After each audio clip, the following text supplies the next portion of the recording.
அனைவருக்கும் வணக்கம். TNPSC new சிலபஸை பேஸ் பண்ணி அதற்கான ப்ரீவியஸ் இயர் கொஸ்டின்லாம் நம்ம பார்த்துட்ருக்கோம். இந்த வீடியோவில் கண்ணதாசனை பற்றி இதுவரை தேர்வில் கேட்ட கேள்விகள் அனைத்தையுமே நம்ம பார்க்கலாம். ஓகேங்களா? வீடியோ ஸ்கிப் பண்ணாமல் முழுமையாக பாருங்கள். ஏன்னா கேள்வி எப்படி கேட்டிருக்காங்கன்னு தெரிஞ்சால் தான் உங்களுக்கு படிக்கிறதுக்கு ஒரு ஐடியா கிடைக்கும். அதனால் வீடியோ ஸ்கிப் பண்ணாமல் முழுமையாக பாருங்கள். அதே போல் நியூ சிலபஸை பேஸ் பண்ணி பொதுத்தமிழுக்கான நோட்ஸ் ரெடி பண்ணியாச்சு. அந்த ஃப்ரீ நோட்ஸை பெறுவதற்கு கீழே டிஸ்கிரிப்ஷனில் வீடியோ கொடுத்துருப்போம், மறக்காமல் பார்த்துருக்க. இந்திய வரலாறு மற்றும் பண்பாடு இதற்கான நோட்ஸையும் ரெடி பண்ணியாச்சு. அதற்கான வீடியோவும் கீழே டிஸ்கிரிப்ஷனில் இருக்கும். வாங்க முதல் கேள்வி பார்க்கலாம். கேள்வி நம்பர் வந்து மாற்றி தாங்க இருக்கும். ஏன்னா ஒவ்வொரு எக்ஸாம்லேயும் ஒவ்வொரு நம்பரில் கொஸ்டின் இடம்பெற்றிருக்கும். அதனால் இங்கே கேள்வி நம்பர் மாற்றி தான் கொடுத்துருப்போம். ஓகேங்களா? கண்ணதாசனின் இயற்பெயர் என்ன? கண்ணதாசனின் இயற்பெயர் என்ன? இவருடைய இயற்பெயர் வந்து முத்தையா. இவருடைய இயற்பெயர் வந்து முத்தையா. இங்கே பாருங்கள், இவருடைய இயற்பெயர் முத்தையா. பிறந்த ஊர் எதுன்னு கேட்டாங்கன்னா ராமநாதபுரம் மாவட்டம் சிறுகூடல்பட்டியில் பிறந்திருக்காரு. தந்தையாருடைய பெயர் சாத்தப்பன், தாயினுடைய பெயர் விசாலாட்சி. ஓகேங்களா? எப்போ பிறந்தாருன்னா 1927 பிறந்தார். மறைந்த ஆண்டு வந்து 1981. நோட் பண்ணிக்கோங்க. இயற்பெயர் முத்தையா, பிறந்த ஊர் ராமநாதபுரம் மாவட்டம் சிறுகூடல்பட்டி, பெற்றோருடைய பெயர் தந்தையாருடைய பெயர் சாத்தப்பன், தாயினுடைய பெயர் வந்து விசாலாட்சி. 1927 பிறந்து 81 மறைந்திருக்காரு. ஓகேங்களா? அடுத்த கேள்வி பாருங்கள். இயேசு காவியம் பாடியவர் யார்? இது வந்து கண்ணதாசனுடைய வீடியோனால நம்மளுக்கு ஆன்சர் எல்லாமே தெரியும் கண்ணதாசன். அதனால் கேள்வியும் ரொம்ப கவனமாக கவனிக்கணும். ஓகேங்களா? இயேசு காவியம் என்பது யாருடைய நூல்? இயேசு காவியம் பாடியவர் கண்ணதாசன் அவர்கள். அவருடைய பிற நூல்கள்லாம் பாருங்கள். மாங்கனி இவருடைய நூல் தான். கண்ணதாசன் இயற்றிய நூல்கள் பாருங்கள். மாங்கனி, ஆட்டனத்தி ஆதிமந்தி, அர்த்தமுள்ள இந்து மதம், இயேசு காவியம். அதே போல் கள்ளக்குடி மகாகாவியம், சேரமான் காதலி, ராசதண்டனை, இது எல்லாமே அவருடைய நூல் தான். மறுபடியும் சொல்கிற பாருங்கள். மாங்கனி, ஆட்டனத்தி ஆதிமந்தி, அர்த்தமுள்ள இந்து மதம், இயேசு காவியம், கள்ளக்குடி மகாகாவியம், சேரமான் காதலி, ராசதண்டனை. இந்த இயேசு காவியம் என்பது இவர் இயற்றிய கடைசி நூல். கண்ணதாசன் இறுதியாக இயற்றிய நூல் தான் இந்த இயேசு காவியம். ரொம்ப முக்கியம். ஓகேங்களா? கண்ணதாசன் இறுதியாக இயற்றிய நூல் இந்த இயேசு காவியம். அதே போல் அவருடைய வரலாற்று நூல்கள், அவர் இயற்றிய தன் வரலாற்று நூல்கள் என்னென்னா வனவாசம், மனவாசம். என்ன நூல்னா இங்கே பாருங்கள். வனவாசம், மனவாசம் என்பது யாருடைய தன் வரலாற்று நூல் கேட்பாங்க? கண்ணதாசனுடைய தன் வரலாற்று நூல்கள். அடுத்து பாருங்கள். சேரமான் காதலி எனும் புனிதத்திற்காக சாகித்ய அகாடமி விருது பெற்ற திரைப்பட கவிஞர் யார்? கேள்வியிலையும் சின்ன சேஞ்சஸ் இருக்கும். ஓகேங்களா? ஒரே கேள்வி தான், ஆனால் சின்ன சேஞ்ச் பண்ணி கேட்டிருப்பாங்க. ஓகேங்களா? சேரமான் காதலி என்பது கண்ணதாசனுடைய நூல், ஆனால் சாகித்ய அகாடமி விருது பெற்ற நூல். இது கண்ணதாசன் சாகித்ய அகாடமி விருது பெற்ற புதினம் எதுன்னு கேட்பாங்க. அது சேரமான் காதலி. கேள்வியில் பாருங்கள், திரைப்பட கவிஞர் யாருன்னு கேட்டிருக்காங்க. அது கண்ணதாசன் தான். இங்கே பாருங்கள். கண்ணதாசன் சேரமான் காதலி என்ற நூலுக்காக சாகித்ய அகாடமி விருது பெற்றுள்ளார். ராசதண்டனை என்பது இவர் இயற்றிய நூல் தான். இது வந்து ஒரு நாடக நூல். இது வந்து வரலாற்றை அடிப்படையாக கொண்ட நாடக நூல். அந்த வரலாறு யாருதுன்னா கம்பர் அம்பிகாவதி வரலாற்றை அடிப்படையாக கொண்ட நாடக நூல் தான் ராசதண்டனை. அதே போல் கலங்காதிரு மனமே, இதுதான் இவர் இயற்றிய முதல் பாடல். ஓகேங்களா? திரைப்பட பாடல் வந்து கலங்காதிரு மனமே. எந்த ஆண்டுனா 1949 இயற்றிய பாடல். அடுத்து கண்ணதாசனின் இயற்பெயர் என்ன? முத்தையா. ஆல்ரெடி பார்த்துருக்கோம். ஓகேங்களா? ஒரே கொஸ்டினை ரிப்பீட்டாக கொடுக்கல. இந்த கேள்வியெலாம் ரிப்பீட்டடாக கேட்டுட்டு இருக்காங்க எக்ஸாமில். நிறைய எக்ஸாமில் கேட்குறாங்க. அதனால தான் கொடுத்துருக்கோம். ஓகேங்களா? இல்லையா?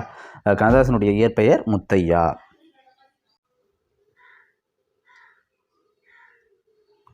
அடுத்த கேள்வி பாருங்கள். கள்ளக்குடி மகாகாவியம் நூலின் ஆசிரியர் யார்?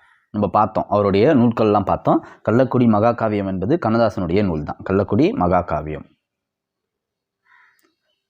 அடுத்து பாருங்கள். நான் நிரந்தரமானவன், அழிவதில்லை, எந்த நிலையிலும் எனக்கு மரணம் இல்லை என கவிதை பாடியவர். நான் நிரந்தரமானவன், அழிவதில்லை, எந்த நிலையிலும் எனக்கு மரணம் இல்லை என கவிதை பாடியவர் கண்ணதாசன். இது கண்ணதாசனுடைய பாடல் தான்.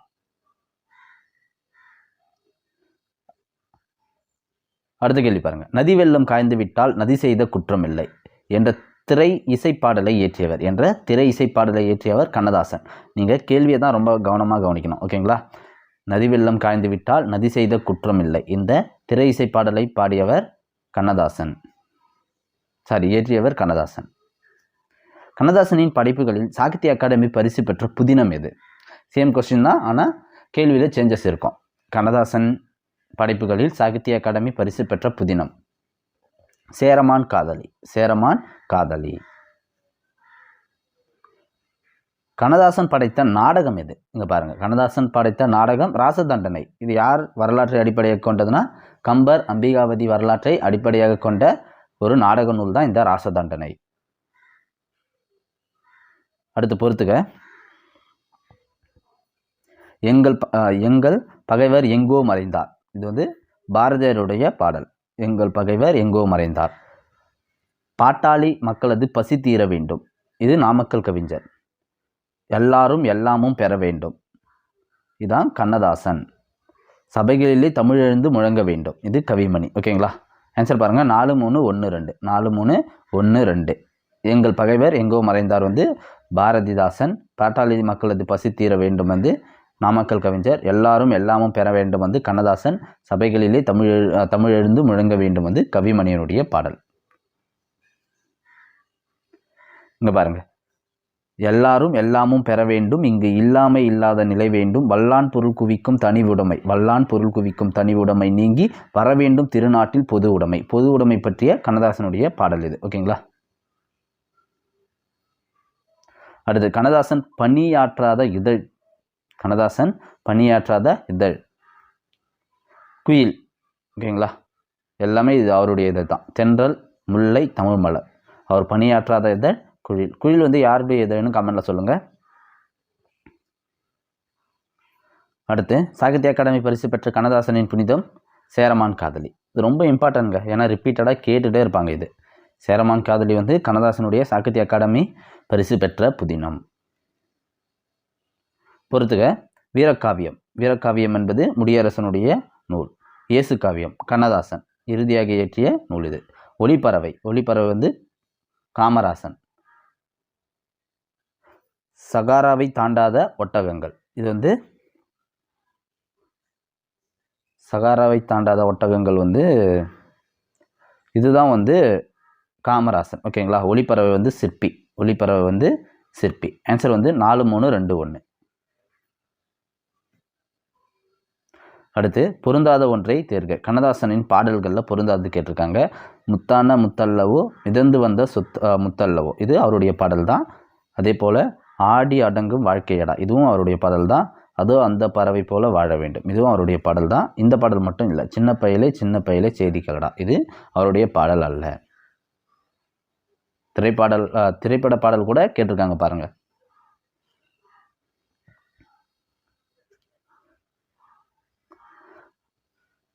அடுத்து பாருங்க, கீழே காண்பனவற்றுள் பொருத்தமற்றதை தெரிவு செய்க. ஆப்ஷன் ஏ, தமிழகத்தின் ஓட்சுவத் என்று புகழப்பட்டவர் புதுவை அடுத்த வில்லியனூரில் பிறந்த வாணிதாசன். தமிழகத்தின் ஓட்சுவத், இது சரிதான். ஓகேங்களா? தமிழகத்தின் ஓட்சுவஸ் வாணிதாசன். இவர் வந்து புதுவை அடுத்த வில்லியனூரில் பிறந்தவர். திரைக்கவி திலகம் மருதகாசி பாடல்கள் என்னும் தலைப்பில் மருதகாசியின் பாடல்கள் தொகுக்கப்பட்டு வெளியானது. இதுவும் சரிதான். திரைக்கவி திலகம் தான் மருதகாசி. அடுத்து பாருங்கள், நீதிநெறி விளக்கம் கந்தர் கலிவெண்பா, கந்தர் அனுபூதி, முத்துக்குமாரசாமி பிள்ளை தமிழ் ஆகிய நூல்களை குமரகுருபவர் பாடினார். இது சரியான தவறு. இது வந்து அவருடைய நூல் இல்லை. கந்தர் அனுபூதி வந்து அருணகிரிநாதர் இயற்றிய நூல். ஓகேங்களா? அப்போது தவறானது வந்து இந்த பாயிண்ட் வந்து தவறு. ஓகேங்களா? ஆப்ஷன் சி, நீதிநெறி விளக்கம் கந்தர் கலிவெண்பா, முத்துக்குமாரசாமி பிள்ளை தமிழ், இது எல்லாமே குமரகுருபர் இயற்றிய நூல் தான். ஓகேங்களா? அடுத்து பாருங்கள், நம்மளுக்கு தேவை கண்ணதாசனுடைய நூல். காரைமுத்து புலவர், வணங்காமுடி, பார்வதிநாதன், ஆரோக்கியநாதன், கமகப்பிரியா என புனைப்பெயர்கள் கண்ணதாசனுக்கு உண்டு. ஆமாம், இது எல்லாமே அவருடைய புனைப்பெயர் தான். காரைமுத்து புலவர், வணங்காமுடி, பார்வதிநாதன், ஆரோக்கியநாதன், கமகப்பிரியா. ஓகேங்களா? இது இவருடைய புனைப்பெயர்கள் தான். இதுவும் சரி. ஓகேங்களா? தவறானது வந்து ஆப்ஷன் சி. அடுத்த கேள்வி பாருங்க, பட்டியல் 1 பட்டியல் 2 பொருத்தணும். புதுமைப்பித்தன். சோ விருதாச்சலம். ஈரோடு தமிழன்பன் ஜெகதீசன். வாணிதாசன் வந்து எத்திராஜ். கண்ணதாசன் வந்து முத்தையா. இயற்பெயர். ஓகேங்களா? புதுமைப்பித்தனுடைய இயற்பெயர் சோ விருதாச்சலம். ஈரோடு தமிழன்பனுடைய இயற்பெயர் வந்து ஜெகதீசன். வாணிதாசனுடைய இயற்பெயர் வந்து எத்திராஜ். கண்ணதாசனுடைய இயற்பெயர் முத்தையா. ஆன்சர் 4, 1, 2, 3. அடுத்து நூலை வந்து பொறுத்த சொல்லியிருக்காங்க. பூங்கொடி. பூங்கொடி யாருடைய நூல்? முடியரசன். ரிப்பீட்டடாக கேட்பாங்க இதெல்லாம். கொடிமுல்லை வந்து வாணிதாசனுடைய நூல். ஆட்டனத்தி ஆதிமந்தி வந்து கண்ணதாசனுடைய நூல். பட்டத்தரசி வந்து சுரதாவுடைய நூல். ஓகேங்களா? 3 4 1 2 ஆன்சர். 3 4 1 2.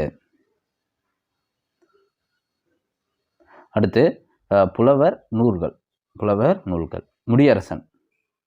முடியரசன் வந்து காவியப்பாவை, அவருடைய நூல் காவியப்பாவை.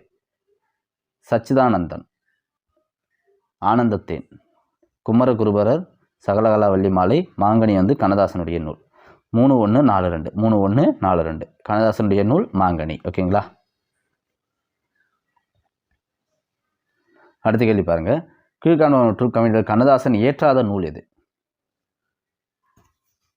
ஏற்றாத நூல். ராஜதண்டனை அவருடைய நூல். மாங்கனி அவருடைய நூல்.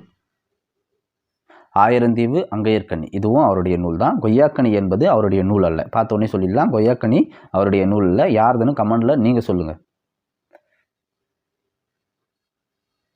ராசதண்டனை இந்த நாடகத்தை யார் படைத்தார்? கண்ணதாசன். ஆல்ரெடி பார்த்துட்டோம். ஓகேங்களா? பின்வரும் நூல்கள் கண்ணதாசன் எழுதாத நூல் எது? இயேசு காவியம் அவருடைய நூல்.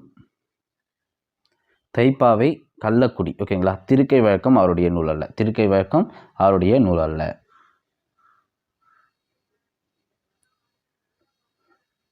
அடுத்து கவிஞர் இயற்பெயர். முடியரசனுடைய இயற்பெயர் துரைராசு. சுரதாவுடைய இயற்பெயர் எத்திராசு. கண்ணதாசனுடைய இயற்பெயர் முத்தையா.